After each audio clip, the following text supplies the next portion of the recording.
Production house হলো primary স্কুলে ভিত্তি আমাদের নেই, তারপরে সেকেন্ডারি, তারপরে টার্সিয়ারি।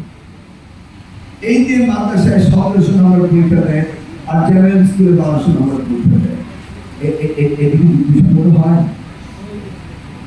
দেখুন, আমাদের টেকনোলজিতে দুঃসম্মতি কোথায় নাই। আমাদের টেকনিক্যাল এডুকেশন, সেখানে একভাবে পড়ালেখা করাচ্ছে। আবার জিপিএর বেলায় কিন্তু ইট ইজ কাউন্টেবল। কেন? আপনি ঢাকা ইউনিভার্সিটি ভর্তিতে যান, 200 নম্বর পরীক্ষা হয়। 30 পয়েন্ট হলো এসএসসি জিপিএ, 50 পয়েন্ট হলো এইচএসসি জিপিএ বা আলিমের জিপিএ। দুইটাকে অ্যাড করে 80 পয়েন্টের মধ্যে একজন এগিয়ে আছে আর 120 এর একজন পিছিয়ে আছে। তাহলে জিপিএ তো আপনি সমানভাবে ডিস্ট্রিবিউশন করছেন না। Is it fare for me যে কাউকে নেপোটিজম ফেভারিজম করবো, আর্গুমেন্ট করবো না? It is not the system of the country. আপনি এক এক বোর্ডে এক এক প্রশ্ন করেন। জিজ্ঞেস করলাম কেন 9টি বোর্ডে 9 রকম প্রশ্ন করছে? আমি দেখেছি ছাত্রছাত্রী বলে, এই কোন বোর্ড থেকে পাস করেছো? বলে এক্স বোর্ড থেকে পাস করেছে। আমি যখন উদাহরণ বললাম মনে বোর্ড থেকে আমি বলছি, তাই বলো এক্স বোর্ড। ও তোমার বোর্ডে তো কোশ্চেন সব ইজি করেছিল। ইউ সি, ছেলে মেয়েদের মানসিকতা যে একই ইকুইলিব্রিয়াম, একই ব্যারোমিটারে আপনি তাদেরকে ডিটারমাইন করছেন না। এটা কি হতে পারে? এখন বোর্ডের চেয়ারম্যান জিজ্ঞেস করি যে কেন আপনি এটা করেন?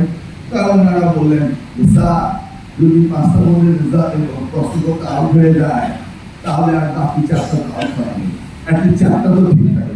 মানে দে আর নার্ভাস, প্রশ্নপত্র আউট হবে। আরে বাবা, মানুষ সোনা দেয় না, টাকা পয়সা চুরি করে, বিগত সরকার ডলার চুরি করেছে, কারেন্সি চুরি করেছে, আমাদের রিজার্ভ চুরি করেছে, যেটা পৃথিবীর কোথাও হয়নি। একমাত্র বাংলাদেশ ব্যাংকের রিজার্ভ চুরি হয়েছে, পৃথিবীর কোথাও এই ইনস্ট্যান্স নেই। এবং আমি একবার এমনি একটা অনুষ্ঠানে গিয়েছিলাম যখন আমি বিরোধী দলের শোনার জন্য, সেখানে গিয়ে বাংলাদেশকে উদাহরণ দেওয়া হচ্ছে। কারণ বাংলাদেশে ওই ব্যাংকের কনফারেন্স ছিল, শোনার জন্য গিয়েছিলাম, আমি বক্তাও ছিলাম অবশ্যই আপনার জন্য। তো বলতেছে ওখানকার বক্তারা বাংলাদেশ ব্যাংকের উদাহরণ দেয় যে it is the only bank in the world যার রিজার্ভ চুরি হয়। কথা বলছেন। এখন আসে আমাদের দেশে এই অবস্থার মধ্যে কি প্রশ্ন বেরিয়ে যাবে? What is this concept? এমন কোন গ্রাম আছে যে শিক্ষক নেই, এমন কোন পাড়া আছে, এমন কোন জেলা আছে, এমন কোন উপজেলা আছে শিক্ষক নেই। আমরা সকলেই যদি চোর ধরার চেষ্টা করি, আমরা কি জানবো না কে প্রশ্নপত্র আহ্বান করেছে? তাহলে আমি বলতে পারবো না, ছেড়ে দেবো আমরা। এই জন্য 1980 অ্যাক্ট আমরা নতুন ভাবে এবার সংসদে এনেছি যে যদি কেউ প্রশ্নপত্র আউট হয় এবং তার সাথে সংশ্লিষ্ট থাকে, এমন ব্যবস্থা না হবে যে সারা জীবনের জন্য মনে থাকে। এই যে আমার সামনে মিডিয়ারা রয়েছে, এই গত কিছুদিন আগে এসএসসি নাকি প্রশ্নপত্র আউট হয়ে গিয়েছে, একটি মিডিয়া খুব ফলো করে করলো। আমি বলছি আউট হয়নি, তাদেরকে কল করে বললাম, তারা ওই নিউজ আইটেমটা ড্রপ করছে না। ও মা, সাথে সাথে দেখি একদম প্রতিষ্ঠাতা ঢাকা ইউনিভার্সিটির এই অন্য দলের রাজনীতি ওই মিডিয়াতে এসে এর মধ্যে এইভাবে প্রশ্নপত্র আউট করেছে। কিন্তু আমাদের সাইবার অ্যাক্ট নেই যে ওই নেতাকে অ্যারেস্ট করা। প্রমাণ করুন।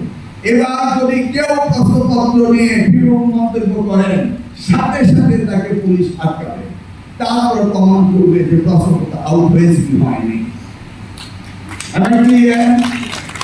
কারণ পুলিশের এই দায়িত্ব রয়েছে যে মিডিয়াতে যদি বলে সে প্রশ্নপত্র আউট হয়েছে, তাহলে সে তাকে সাথে সাথে কাস্টডি নিয়ে এবং তাকে পরীক্ষা নিরীক্ষা করতে পারে।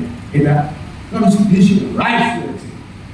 এইভাবে মিথ্যা অপপ্রচার চালিয়ে আমাদের লেখাপড়াকে ধ্বংস করবে আর কয়েকজনের ভাইরাল করবে, আমরা তার বসে থাকবো তা না। বলা হয়েছে যে ক্লাসরুমে ঢোকার সময় ছাত্রছাত্রীদের বডি সার্চ করে পাঠাবেন, কোনো কাগজ দিতে পারবেন না। এখন যদি সেন্টারের ভিতরে কেউ যদি সেখানে নকল রেখে দেয়, তাহলে কার দোষ করেন? তো ওই শিক্ষার্থীর দোষ? কার দোষ? একজনকে একটু দোষ দিতে কে ভুল দেয়? কেন্দ্র সচিব, তাই না?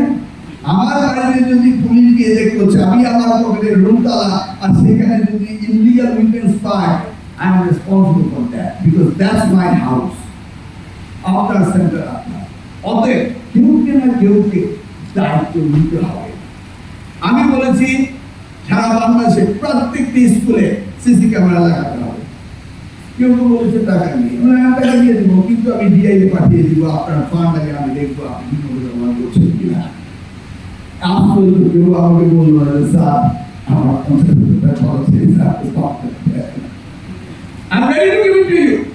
সরকারের টাকা আমি ভালো কাজে দেব, দিতে পারবো না তা আমি বলিনি। দেওয়ার সক্ষমতা আমাদের রয়েছে এবং আমার দেওয়ার দায়িত্ব রয়েছে। প্রত্যেকটি স্কুলে আপনার সিসি ক্যামেরা থাকতে হবে। যিনি মনিটর করবেন অর্থাৎ কেন্দ্র প্রধান, ওনার রুমে মনিটরে বসে বসে দেখবেন।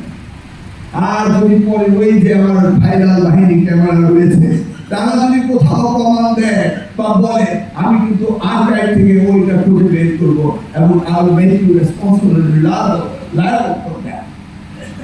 No way আমরা পুরো চিঠিকে অ্যালাউ করব।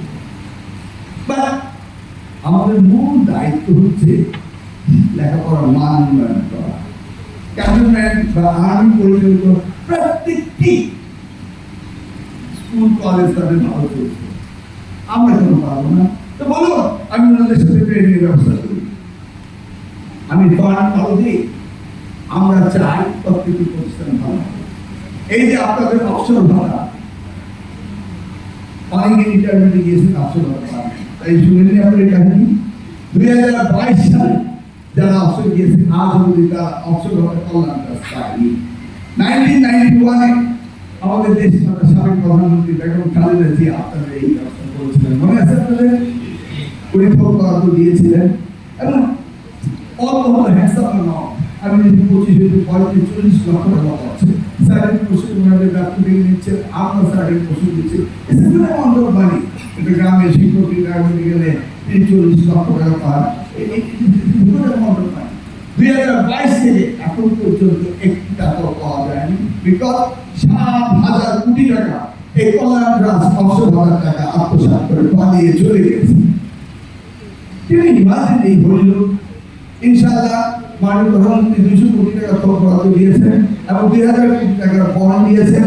আমরা সবগুলি চেষ্টা করছি আগামী হয়তো আগস্টের ফার্স্ট উইক অথবা জুলাই লাস্ট উইকে গিয়ে আমরা আপনাদেরকে এই টাকা বিতরণ করা শুরু করব এবং 2 বছরের ভিতরে পরীক্ষা আমরা সবগুলি দেওয়ার চেষ্টা করবো আমাদের এনিওয়ে।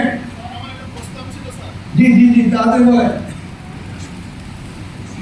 বড় কথা থাকলে